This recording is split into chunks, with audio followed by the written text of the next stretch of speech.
Giri, ini namanya nih Giri Hartawan nih. Giri Hartawan itu kalau kepanjangannya itu giat mencari harta dan wanita.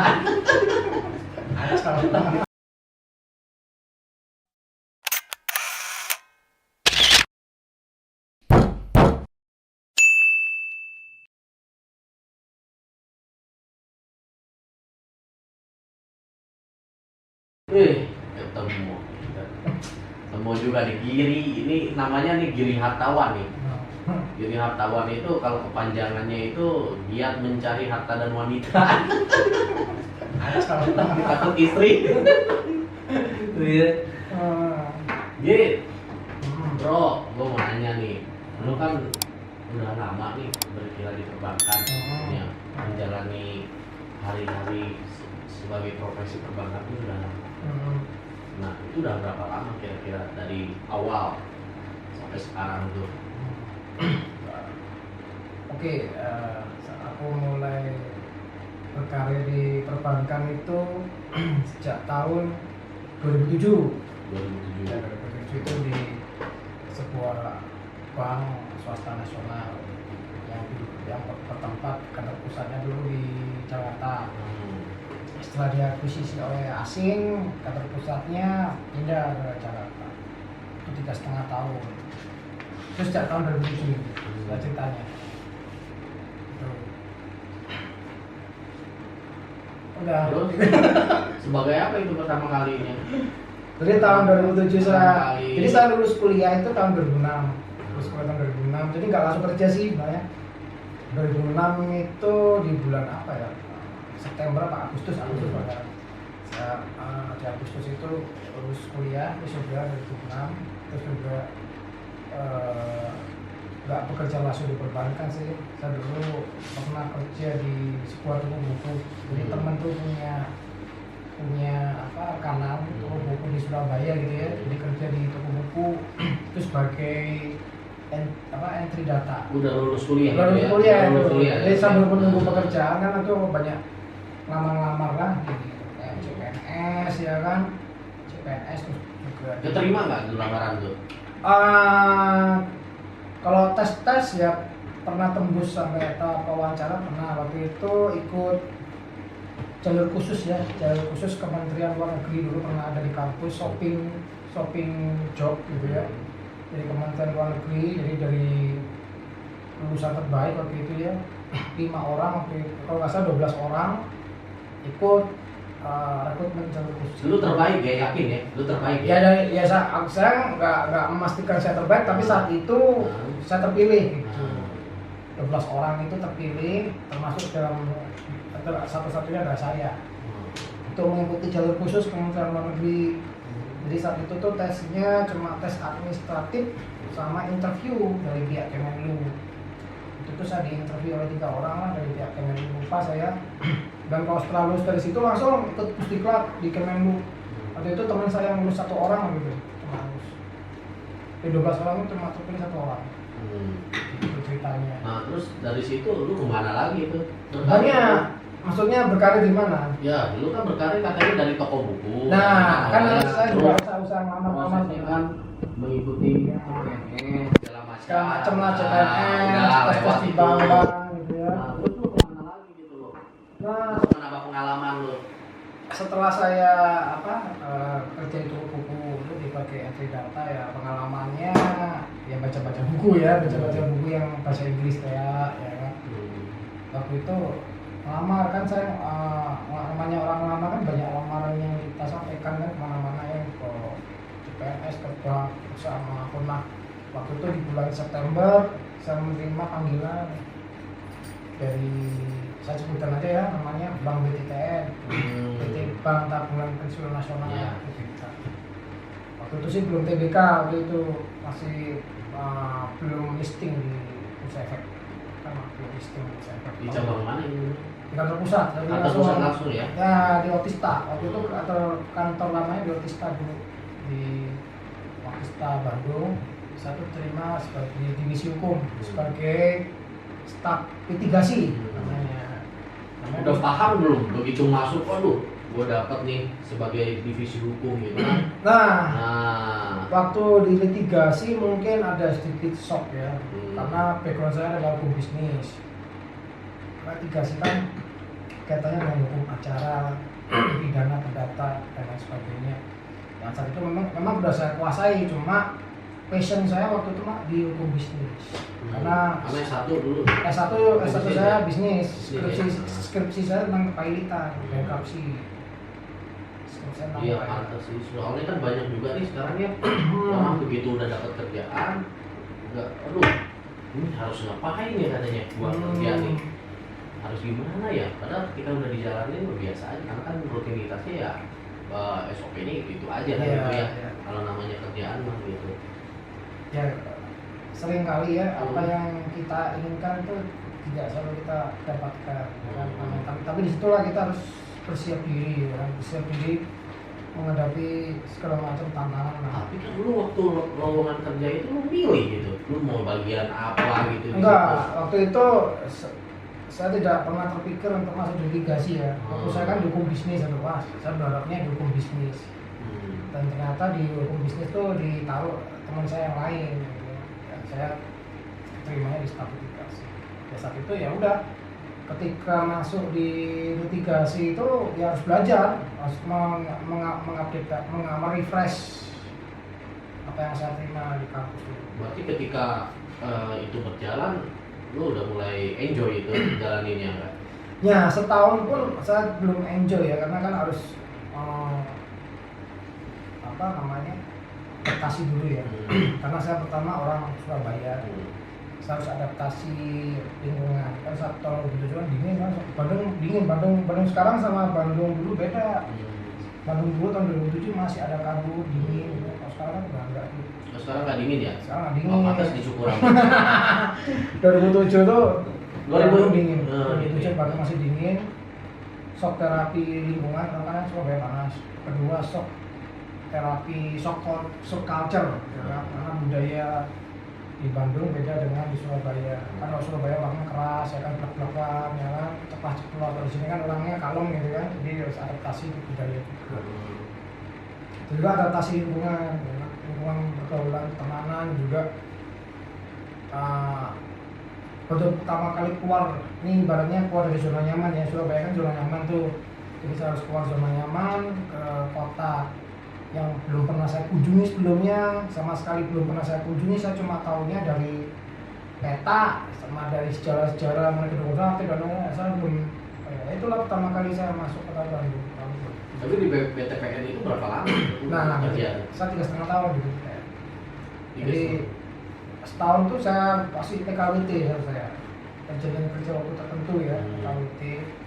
Terus setelah 1 tahun saya jalanin, itu ada berbagai macam tes. Salah satunya tesnya itu adalah saya harus presentasi di depan Direktur Kepatuan. Direktur Kepatuan. Ya.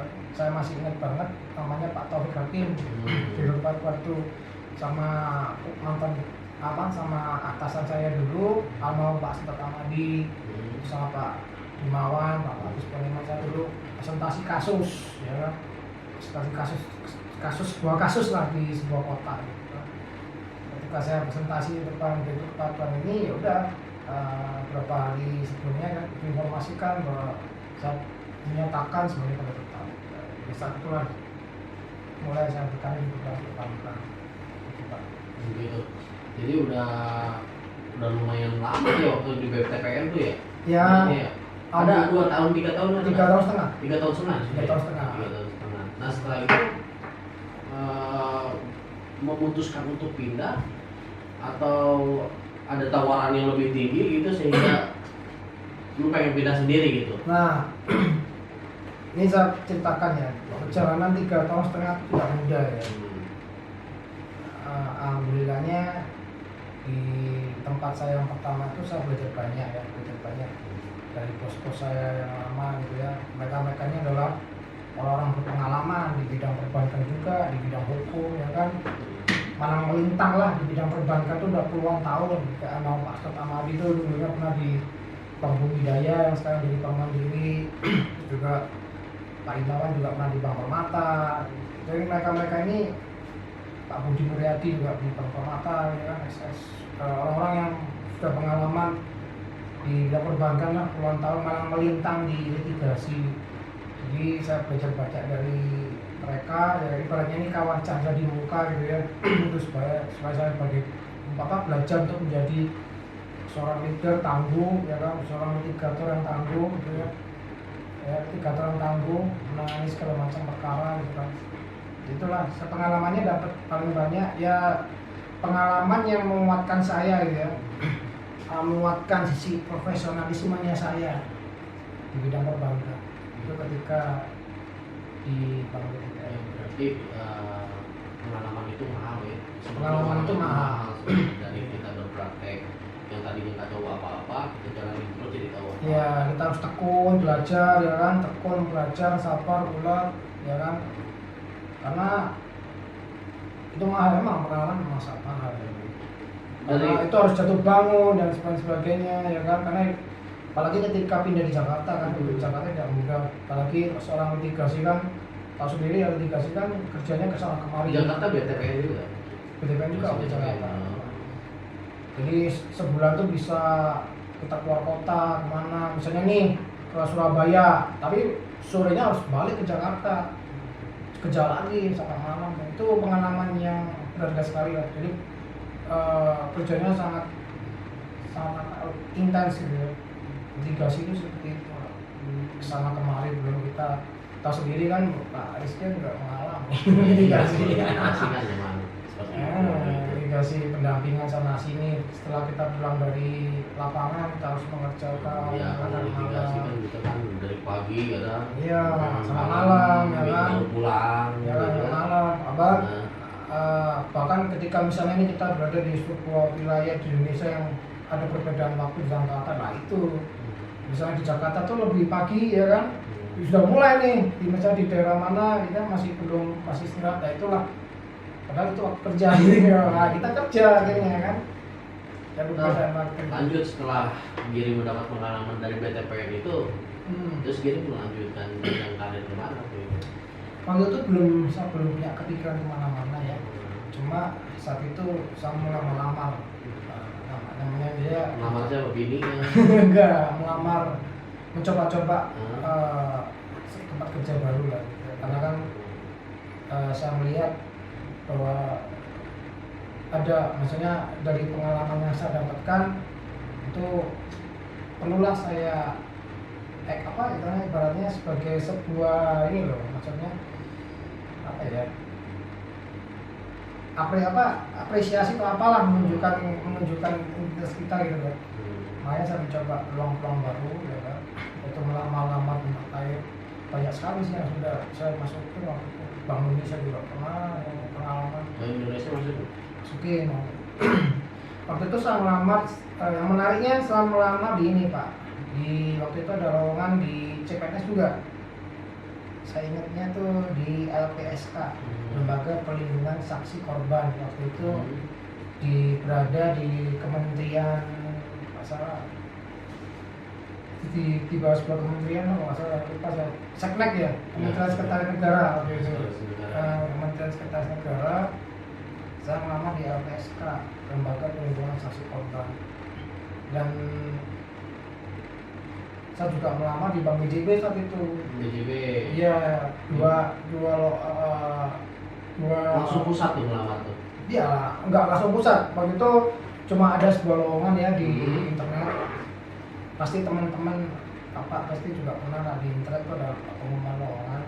Ya, kenapa enggak saya coba aja, mungkin ini rezeki saya kan, memang rezeki kan enggak bisa manusia atur ya. Enggak Penting semua, ikhtiar ya. mungkin kita semua rezeki dari Allah ya. Ya.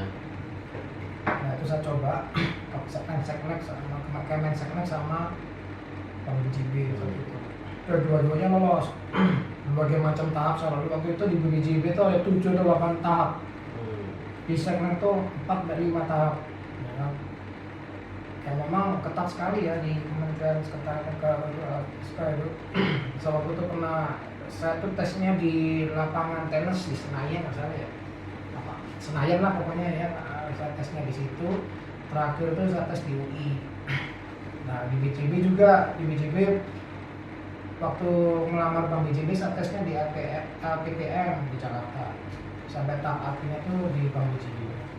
Itu tesnya sangat melelahkan Pak. Itu setahun tesnya Pak.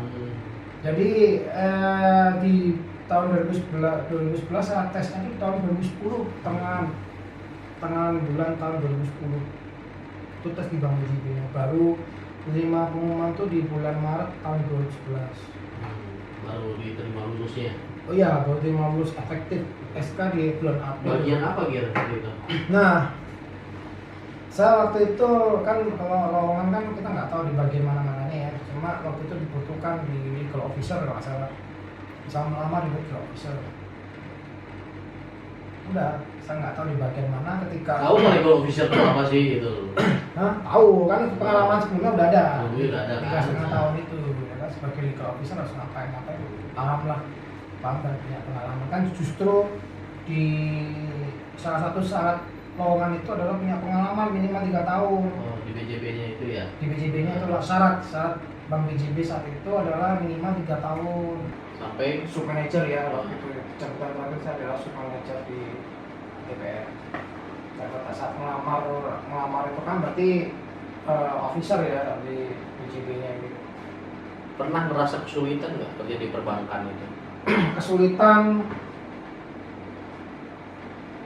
pasti ada ya, kesulitan. Cuma gimana caranya kita mengatasi kesulitan Apa tuh yang lu ingat?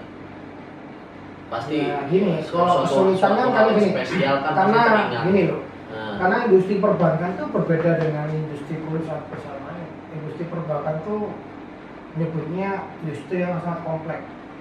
Ada yang bilang heavily regulated, jadi industri yang penuh dengan kompleksitas regulasi yang sangat ketat.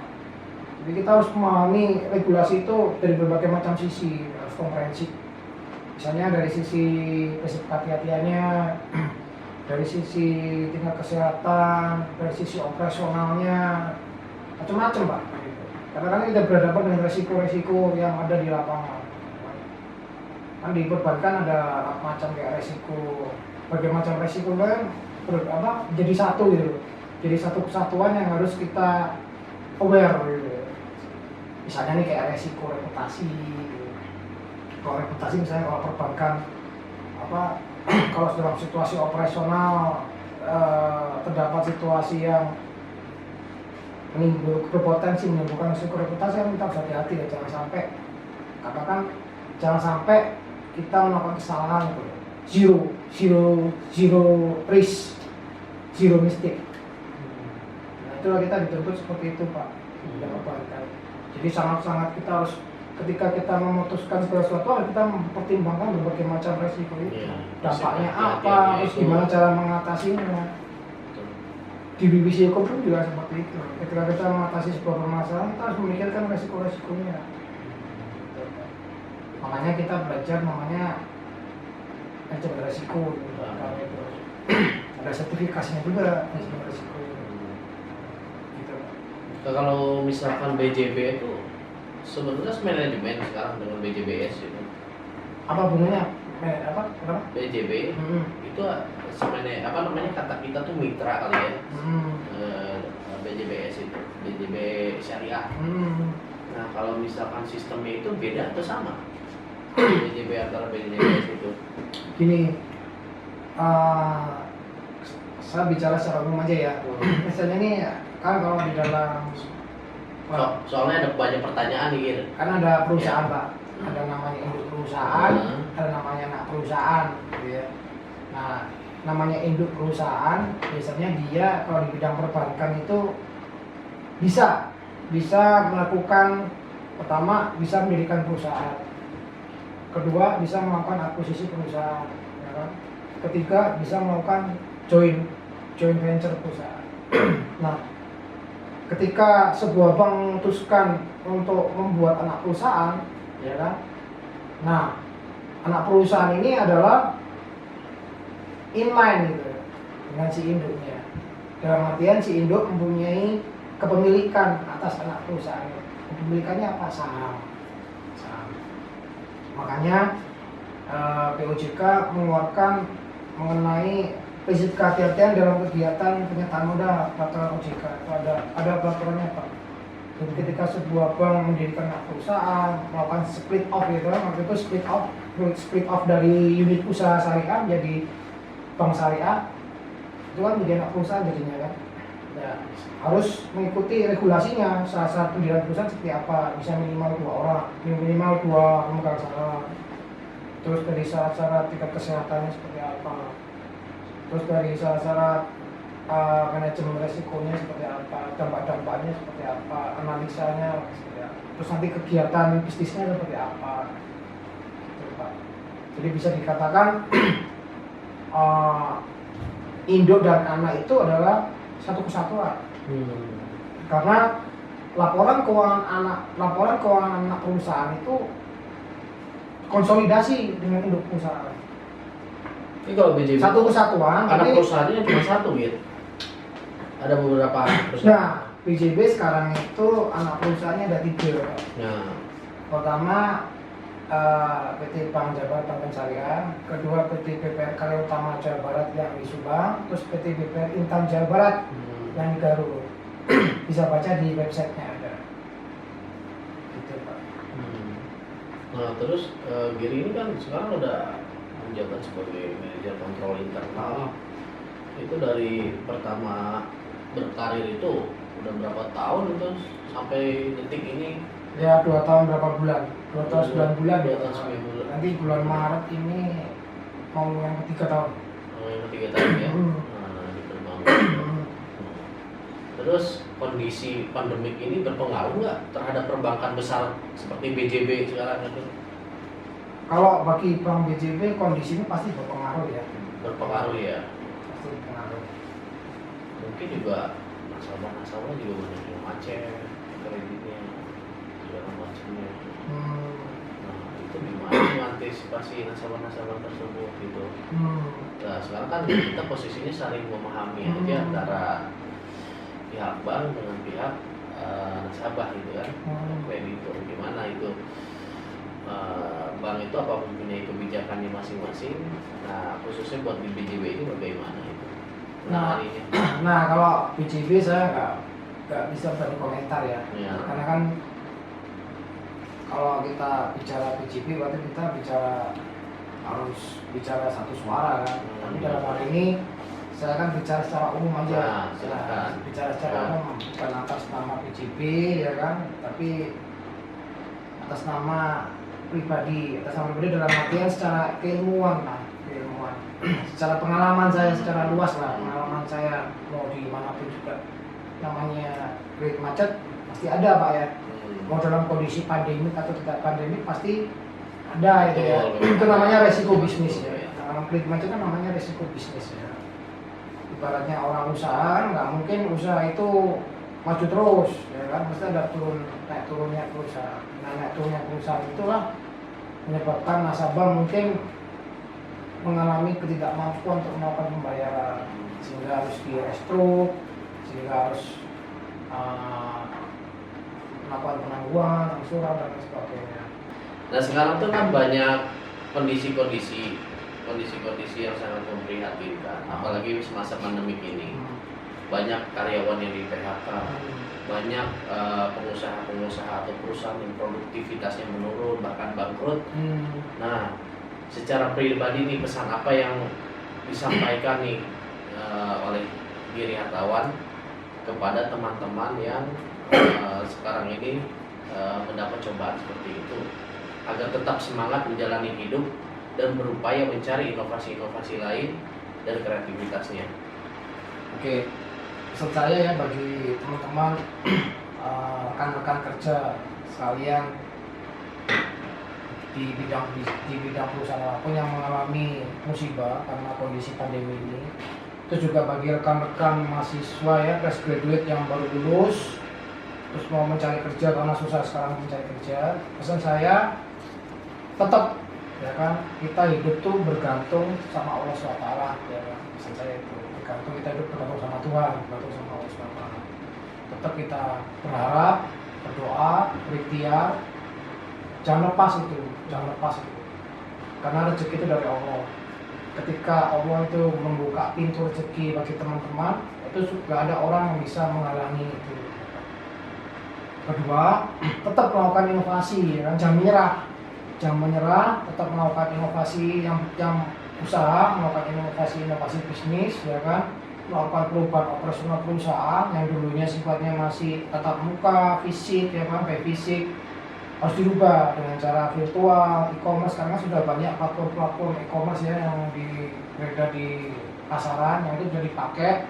Apalagi ada media sosial, IG dan lain sebagainya, itu bisa dipakai untuk melakukan usaha.